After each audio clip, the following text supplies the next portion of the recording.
So, welcome to the inaugural Ohio Statewide Family Engagement Leadership Summit. We are really glad to have you join us today for a day of professional learning meant to take family-school community partnership to the next level. My name is Patrick Cunningham and I'll be the session's moderator. The session is session 5, Family Engagement through PBIS. So if you have any questions, concerns, technical issues, you can message me privately in the chat. Also, if you have questions along the way, for Ms. Blanch, the speaker, then you can also send me a message and I'll compile those and we'll send those at the end. To ensure that all of you get the most out of today, we're asking that all participants turn off their webcams and microphones. If you have any questions for the presenter, please use the chat feature and I'll pass them along. And then also, you can join the conversation on Twitter, so be sure to use the hashtag #LeadTheLaunch to share your thoughts. This session today will be led by Linda Blanch, who is a school climate consultant with the Educational Service Center of Northeast Ohio. Her work in this role focuses on assisting Cleveland area districts with all aspects of their PBIS implementation, providing professional development, and supporting schools in their efforts surrounding school-based mental health and social emotional learning. Linda, welcome to the Fellow Summit, and thank you for sharing with us today. Thank you so much, Patrick. I'm really happy to be here. I hope that most of you were able to hear Michelle Brooks just a little bit earlier this morning. Her talk was wonderful. It's kind of a hard act to follow, but I actually took some notes, which I may be referring to. So I'm coming to you this morning from my home in Hudson, Ohio, which is about 20 miles south of Cleveland. And I did see in the chat earlier this morning, it seems like we have participants from all over the state for this conference today, which is wonderful. As Patrick said, I'm a school climate consultant with the ESC in Northeast Ohio. Prior to obtaining this position, I was a district PBIS coach in the Euclid City Schools in Euclid, Ohio. Prior to that, I have served as a school counselor and as a general music teacher.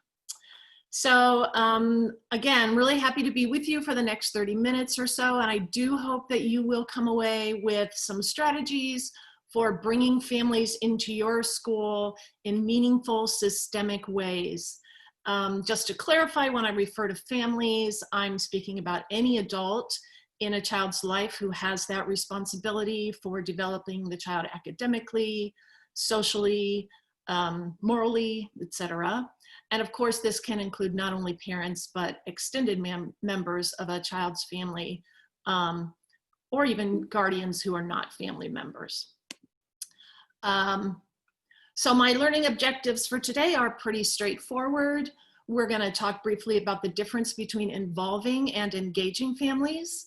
Then most of our time will be spent talking about strategies and practices that will develop positive relationships, ensure two-way communication, and collaboratively involve families in problem solving within the tiered framework.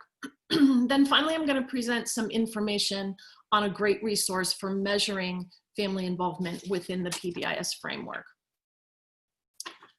So when we think about the ways that we are bringing families into our PBIS framework, it's important to consider whether we are simply involving families or whether we are actively engaging them.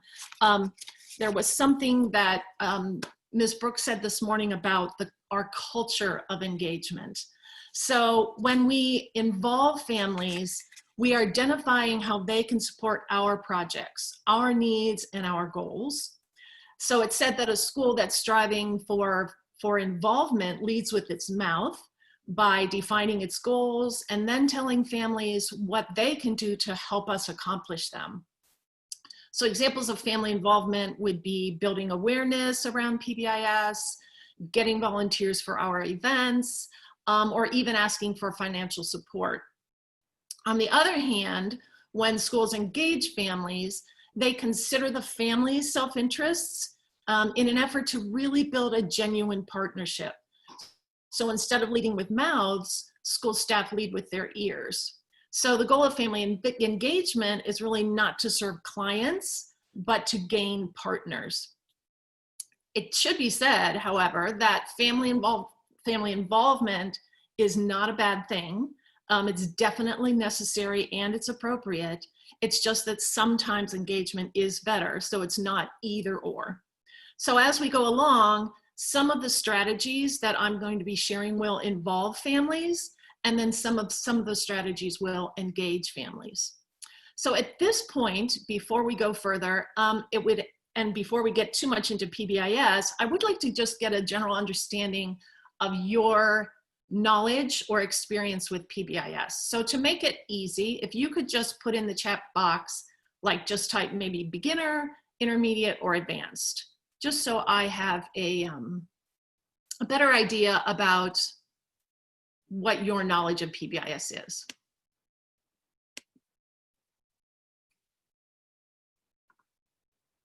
Mostly intermediate. Excellent. Okay, great. That's great. So always learning, obviously, me too. Good, all right. Thank you all so much. That helps. Hold on one second. So when we think about the ways in which we're bringing, I already covered that. I think I skipped a slide. There we go. Here we have the PBIS Triangle, which obviously if you have intermediate knowledge of PBIS, you have seen some iteration of this many times. So at each tier of the PBIS Triangle, there should be multiple forms of engagement. And this slide just sort of provides a general overview for what family partnerships might look like at each tier. I want to emphasize that there is over 40 years of research that confirms that family engagement improves school readiness, student academic achievement, and graduation rates. But still, too often, family and community engagement is siloed into programs that are disconnected from systems within the school. So instead of engaging families in what we sometimes call random acts of family involvement, we should be seeking systemic and sustained approaches which provide multiple opportunities for families to volunteer, to be engaged in decision-making, and to collaborate with school staff across our PBIS framework. So family engagement that is systemic and integrated and sustained really begins with identifying core beliefs that guide the work. Ms. Brooks this morning said something about what is the narrative of our work, and I really liked that. So to me, these core beliefs are kind of the same. This is sort of the narrative of the work we do with families. So hopefully your team or your district will identify principles or beliefs pertaining to family engagement. Perhaps you already have. The 4 you see here are pretty basic and all-encompassing. Education is a shared responsibility between home and school. So both families and schools acknowledge their complementary roles in a child's educational success. Then families are equal partners. Students achieve more when families and schools work together. As we said, the research has supported this. And also community participation supports school success. So as you examine the ways in which you engage families within your PBIS framework, I really would encourage you to discern whether the manner in which you are involving families communicates these beliefs or others which possibly your team has already taken the time to develop. And if you have, good for you. Okay, so we're going to look at some specific ways we can engage and involve families at Tier 1. First, oh yeah, we're good. First, it's really critical to establish family representation on the school PBIS leadership team. And your family member or members need to be someone or someones who are not also a school employee, such as a teacher who also has a child in the building. I know that that's disappointing to some because I've sat on many teams who that family representation is also a teacher, but there's something different about just having a family member that has no separate connection to the school. And then in keeping with those core beliefs we looked at, family members on the team are treated as equals and are included in all trainings and all decision making. There really are so many benefits to having family representation on your team.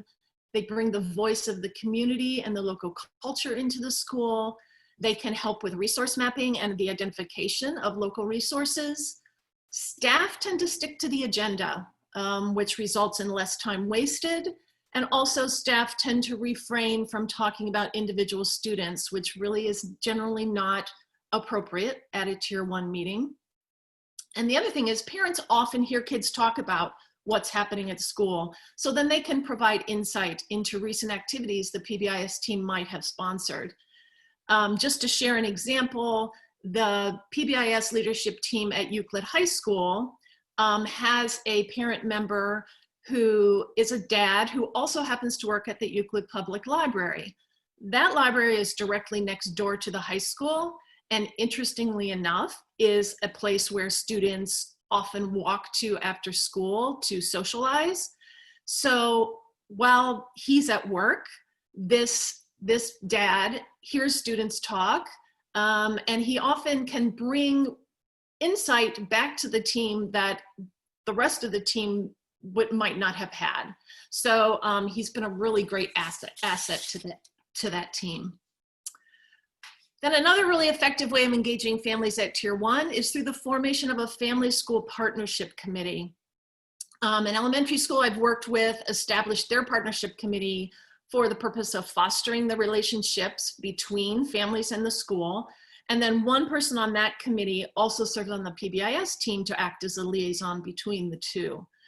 That committee meets once a month, and they use a book called Beyond the Bake Sale, The Essential Guide to Family School Partnerships to guide their work. I have included a link to this on my resources page, and Patrick, who's like awesome, has just put a link in the chat box with actually just to Amazon, the link to that book. So this committee at the school, they conduct an audit every year. And then they develop an action plan based on topics such as developing a family-friendly school, bridging racial, class, and cultural differences, and supporting parents as advocates. They have had some really great outcomes to their work, which have included improved signage and building maps, staff training for cultural competencies, the creation of a family welcoming volunteer, and also the creation of a family resource center, which then provides clothing, household items, and community resources. So if you're interested in learning more about how to organize that family school partnership committee, in addition to that book, feel free to email me, and I would be happy to put you in touch with the administrator who participates in that group. Sharing information with families on the use of a home matrix is especially relevant right now when many families obviously are spending lots of time together and are assisting their kids with remote instruction. There's an example here on this slide, which I know is kind of hard to see, but this was created by the Ohio Family Engagement Center and can be accessed on their website or on the Ohio PBIS webpage. And I also have a link to it on my resources page. But it's basically an expectations matrix for use at home. So parents or guardians identify their 3 to 5 behavior expectations, which may or may not be the same as those at school. And then they define what those expectations look like throughout the day. So assisting families with the creation of a home matrix is a great topic for a family webinar in these COVID times, or even a Zoom meeting. It's also something that could be described and shared in a newsletter where a blank matrix could be sent home for families to complete. Finally, for Tier 1, I did want to speak briefly about positive communication with families. I'm sure most of you probably know that in PBIS, we encourage staff to have at least 4 or 5 positive interactions with a child for every corrective statement, because research indicates that this improves student behavior and engagement. Similarly, there should be at least 4 positive strength-focused communications with families for every communication that includes corrective feedback. So one easy way to share positive news is through the use of positive referrals to provide acknowledgement for students who are following those expectations. So these referrals, which are usually in paper form, are sent to the office or the administrator who processes referrals. And if you use a paper discipline referral, it would be done in just the same way. And then students can be called down for praise or high five or even a small reward. And then that paper referral can be sent home with the student, where it hopefully will live on the refrigerator for a long time. If time allows, I even really like to see that administrator making a phone call home with the student present to share the good news with families. Obviously, there are going to be times when it's necessary for a teacher or an administrator to contact a family member for a concern.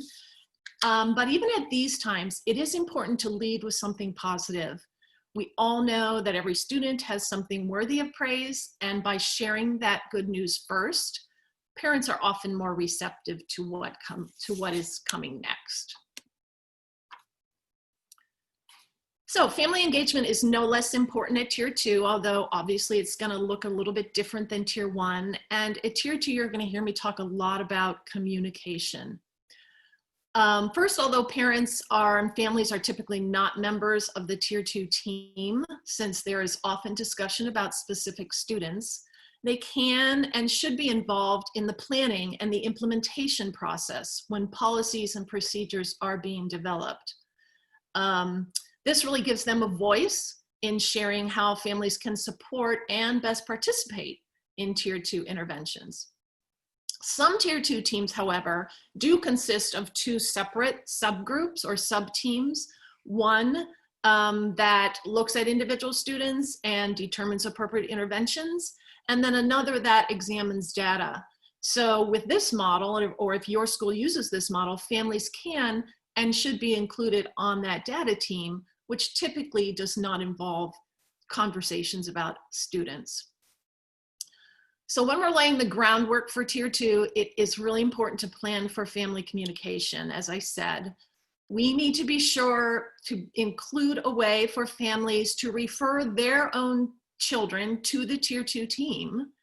And then, of course, make sure that families know what that procedure is. Sometimes we put procedures in place and we have a paper referral form, but then we forget that step of communicating that procedure with parents and families, or we share it at the very beginning of the year and then forget to let them know again a little bit later, hey, this is how you can refer a student.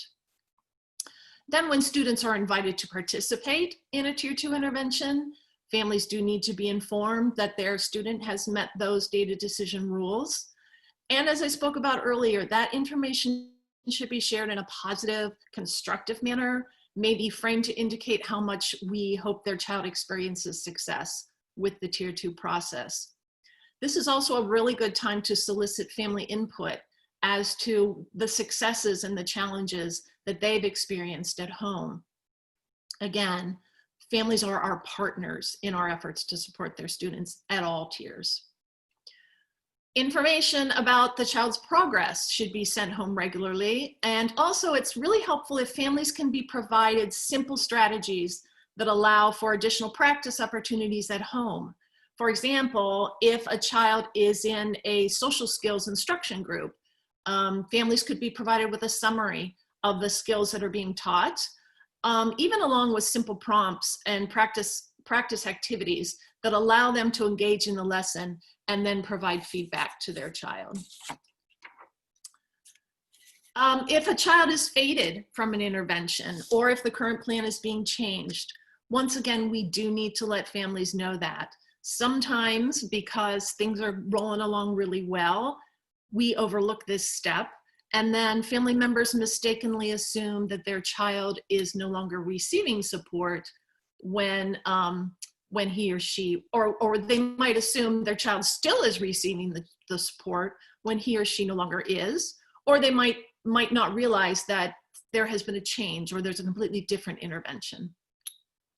And then finally, at the end of the school year, the use of a family survey can provide information on parents and families' perceptions of the effectiveness of the interventions.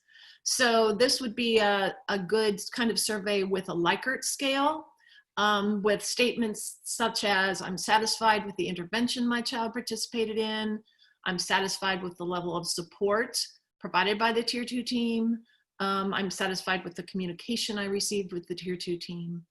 And then anytime, in PBIS, we're pretty good at surveying parents and getting their input, but we don't always remember to share the results of those surveys with them and to let them know what we intend to do differently as a result of the feedback we have gotten. So a survey maybe about Tier 2 could be given out at the end of a school year and then shared at the start of the following school year. All right, moving on to Tier 3. As you know, this is where students receive more intensive individualized support.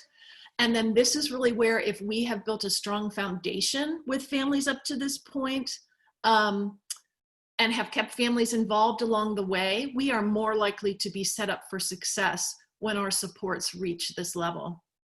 So I'm sure most of you probably know at Tier 3 is where we typically create a functional behavior assessment, or an FBA. And when we're going through that FBA process, the school team meets with family members to discuss the function of the child's behavior, why they're doing what they're doing. And this practice then allows the team to identify which interventions would most likely be effective. When we're developing those supports, the team does need to consider the culture of the family. So this would include parenting approaches used at home, a student's ethnicity or race, the family's customs and social routines, and even the language and the vocabulary used in the home. So not only do families need to be involved in the FBA process, but they actually then will help design the interventions that will be delivered, because as in Tier 2, their input is invaluable in sharing what's happening at home, what's working and what's not working. And remember, we do need to be mindful of the needs of the family when scheduling meeting dates, meeting times, and even meeting location. I think Ms. Brooks this morning said something about, agility.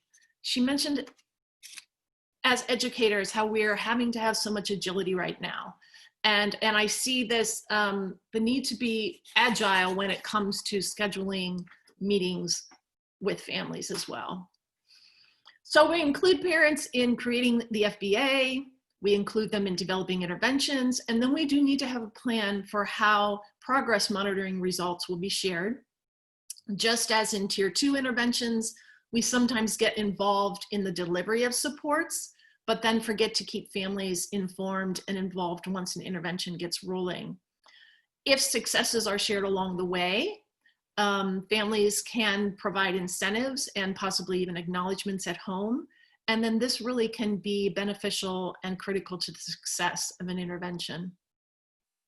And then finally, when a child begins receiving Tier 3 supports within the school, it is often appropriate to provide community resources for families that might enhance the outcomes we are hoping to achieve. So for example, families might be interested in seeking mental health services for either school-based or community-based providers. And it's our job to connect them with these types of supports. And then, very important, to bring those partners to the table whenever meetings are held. So I didn't want to wrap up without bringing the PBIS Family Engagement Rubric to your attention. This is a wonderful resource that was developed for the Ohio Department of Education by the Ohio Statewide Family Engagement Center in collaboration with Ohio's PBIS network. So they have developed a rubric for each tier, and it provides PBIS teams with a way to measure family engagement within their PBIS framework. And so it provides accountability and data on family engagement practices. I know it's hard to see this very well, but the 5 key areas that are examined at Tier 1 are communication, decision-making, volunteering, parenting and learning at home, and collaboration with the community. Then each of those areas are also examined at the other 2 tiers, with the exception of volunteering. And these documents provide a really great way for teams to identify areas of strength in engaging families and those needing improvement, and then to develop action steps as necessary. And I think Patrick has linked this document here in the chat box.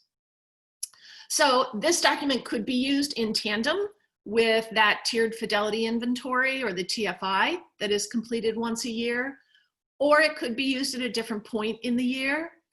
Either way, I would recommend adding the use of this to your yearly calendar, because it's easy to overlook things like this if we don't have them in that calendar. So that brings me to my last slide, which just lists some references and has my contact information at the bottom. We have about 5 minutes, so this would be a great time to send in questions in the chat box there. I don't know if there were, Patrick? No, I haven't received any questions yet, but yes, we do have about 5 minutes left. So if anyone has any questions, please share in the chat.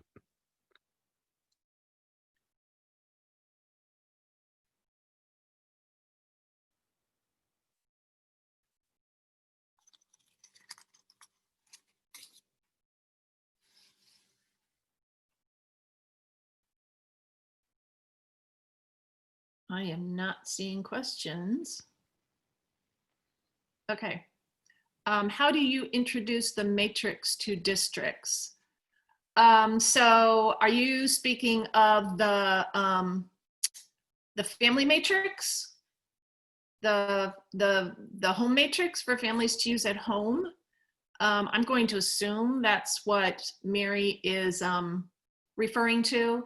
And I think, as I said, I think that's a really great, so I think right now a lot of schools are looking for ways to increase engagement with families when we're doing this remote instruction, especially districts that are doing that.